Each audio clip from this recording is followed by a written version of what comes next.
নমস্কাৰ মৰমৰ ছাত্ৰ-ছাত্ৰীসকল পুনৰবাৰ সকলোকে আমাৰ গেব এডুকেশ্যন চেনেলটোলৈ স্বাগতম জনাইছোঁ। আজি আমি আলোচনা কৰিম ষষ্ঠ শ্ৰেণীৰ সমাজ বিচিত্ৰ পাঠ্যপুথিৰ চেপ্টাৰ 3 ভূ অবয়ব আৰু মানুহ এই পাঠ্যৰ সম্পূৰ্ণ প্ৰশ্ন উত্তৰসমূহ। গতিকে তোমালোকে ভিডিঅ'টো সম্পূৰ্ণকৈ শেষলৈকে চাই যাবা।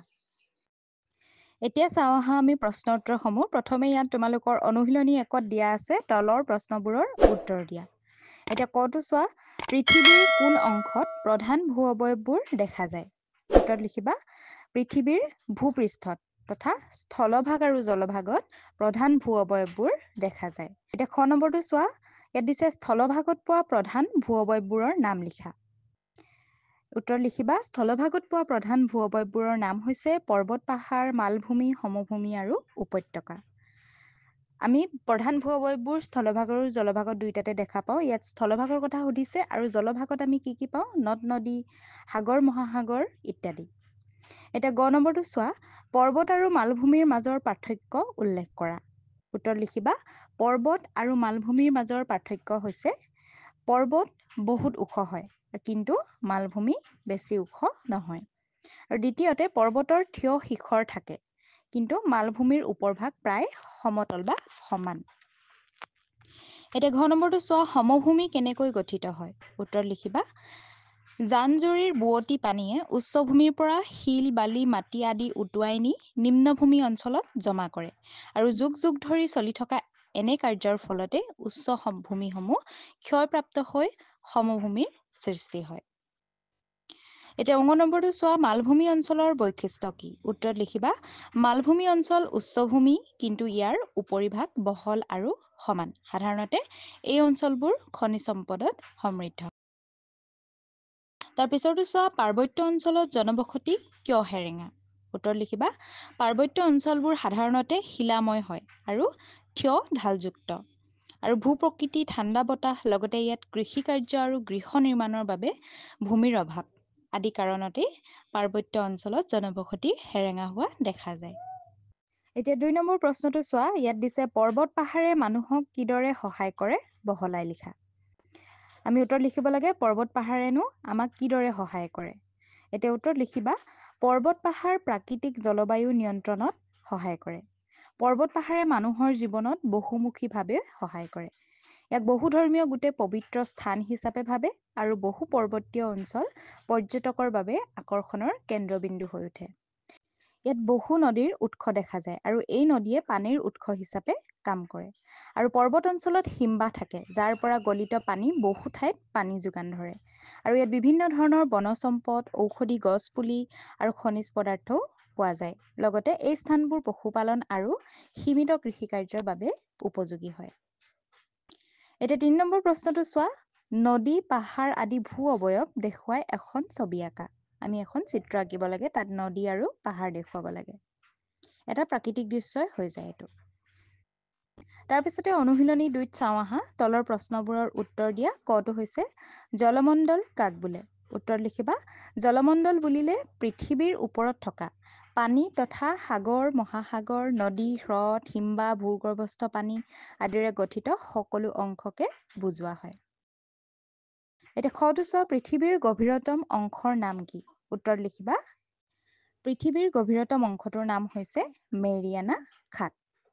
আৰু গটো হৈছে সম্পূৰ্ণকৈ মহাদেশৰ মাজত অৱস্থিত এখন সাগৰৰ নাম লিখা। উত্তৰ লিখিবা কাস্পিয়ান সাগৰ। ঘটো হৈছে নদীৰ উৎস বুলিলে কি বুজা? উত্তৰ লিখিবা যি স্থানৰ পৰা নদী সৃষ্টি হয় বা আৰম্ভ হয় সেই স্থানকে নদীৰ উৎস বোলে। উঙটো হৈছে শাখা নৈ কি? উত্তৰ লিখিবা মূল নদীৰ পৰা ওলাই অহা সৰু নদী বা জলধাৰা শাখা নৈ বোলে। যিবিলাক মূল নদীৰ পৰা ওলাই আহি সৰু সৰু নদীৰ ভাগ লয় সেইসমূহকে শাখা নৈ বুলি কোৱা হয়। এতিয়া 2 নম্বৰতে আছে চমুটোকা লিখা। ক নম্বৰটো হৈছে সাগৰ, মহাসাগৰ। এতিয়া ইয়াত লিখিবা প্ৰশান্ত মহাসাগৰ পৃথিৱীৰ বৃহত্তম আৰু গভীৰতম মহাসাগৰ। ইয়াৰ কালি হৈছে 165.2 নিযুত বৰ্গ কিলোমিটাৰ। আৰু ইয়াৰ গভীৰতম অংশৰ নাম হৈছে মেৰিয়ানা খাট। আৰু ইয়াৰ গভীৰতা 10,984 মিটাৰ। মহাসাগৰবোৰৰ কিছুমান বিশেষ অংশক আকৌ সাগৰ বা উপসাগৰ বুলি কোৱা হয়। এই ভূ অবয়ব আৰু মানুহ অংশবোৰ সাধাৰণতে মহাদেশৰ গাতে লাগি থাকে। উদাহৰণস্বৰূপে আৰৱ সাগৰ, বংগোপসাগৰ। কিছুমান সাগৰ আকৌ সম্পূৰ্ণ মহাদেশৰ ভিতৰভাগত অৱস্থিত, যেনে কাস্পিয়ান সাগৰ আৰু আৰৱ সাগৰ। এই দুখন সাগৰ মহাদেশৰ ভিতৰভাগতে অৱস্থিত হয়। আৰু সাগৰ মহাসাগৰবোৰ নানা প্ৰজাতিৰ উদ্ভিদ আৰু প্ৰাণীৰ ভঁৰাল। সাগৰ মহাসাগৰত থকা প্ৰাণীবোৰৰ ভিতৰত তিমি মাছেই সৰ্ববৃহৎ। তাৰ পিছৰটো খটো হৈছে সিক্তভূমি বা আৰ্দ্ৰভূমি। ইয়াত লিখিবা নদী উপত্যকা, পৰ্বত পাহাৰ, মালভূমি আদিত সৰু ডাঙৰ জলাশয় দেখা যায় আৰু এইবোৰক আৰ্দ্ৰভূমি বা সিক্তভূমি বুলি কোৱা হয়। সাধাৰণতে যিকোনো নদী উপত্যকাৰ সমতল ভূমিবোৰত থকা জলাশয় যেনে বিল, জলাহ, খোলা পুখুৰী, দলনি, পিটনি আদি একোটা আৰ্দ্ৰভূমি। সাগৰৰ পাৰতো এনে আৰ্দ্ৰভূমি দেখা যায়। আৰু প্ৰাকৃতিকভাৱে সৃষ্টি হোৱাৰ উপৰি মানুহে খান্দি বা নৈ আদিত বান্ধ দিও আৰ্দ্ৰভূমিৰ সৃষ্টি কৰিব পাৰে।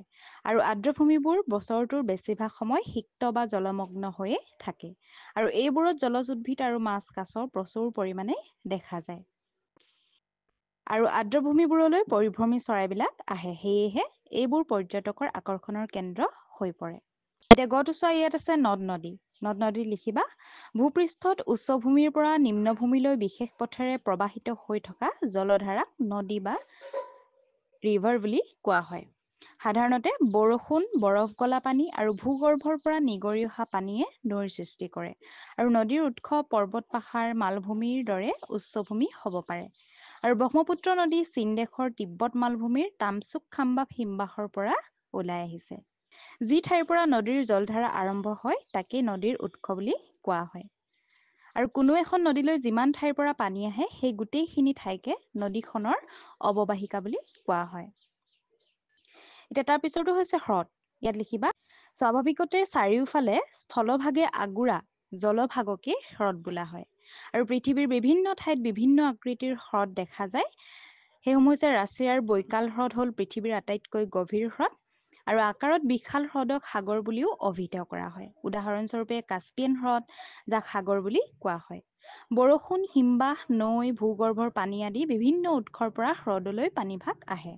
আৰু কিছুমান হ্ৰদৰ পানী সুস্বাদু বা নিৰ্মল আৰু আন কিছুমানৰ পানী লুণীয়া হয়। আৰু ভাৰতত থকা উল্লেখযোগ্য হ্ৰদ হৈছে সম্বৰ, পুষ্কৰ, লকটক আদি। আৰু মণিপুৰৰ লকটক হ্ৰদ জৈৱ বৈচিত্ৰ্যৰ ক্ষেত্ৰত বৰ চহকী। এতিয়া তাৰ পাছতে ৩ নম্বৰ প্ৰশ্নটোত দিছে মানুহৰ ওপৰত ভূ অৱয়বৰ প্ৰভাৱ বৰ্ণনা কৰা। উত্তৰত লিখিবা ভূ অৱয়বই নিৰ্ধাৰণ কৰে জনবসতি, কৃষি, বনজসম্পদ, শিল্প, পৰ্যটন আদি। উদাহৰণস্বৰূপে সমভূমিত জনবসতি অধিক, কৃষি কাৰ্যত সহজ হয়। আৰু পাহাৰ পৰ্বত, বনজসম্পদ, পৰ্যটন আদি ক্ষেত্ৰত সহায়ক হয়। আৰু ভূ অৱয়বে মানুহৰ বসতি, আৰ্থিক কাম-কাজ, বিচৰণ আদি বহু পৰিমাণে নিয়ন্ত্ৰণ কৰে। গতিকে এইখিনিয়ে আছিল তোমালোকৰ আজিৰ অধ্যায়টোৰ প্ৰশ্নৰ উত্তৰসমূহ। ছাত্ৰ-ছাত্ৰীসকল, ইয়াৰ উপৰিও যদি তোমালোকে অন্য ছাবজেক্টসমূহৰ কুৱেশ্যন আনচাৰসমূহ বিচাৰিছা তেন্তে আমাৰ চেনেলত দিয়া আছে, তোমালোকে চাব পাৰিবা।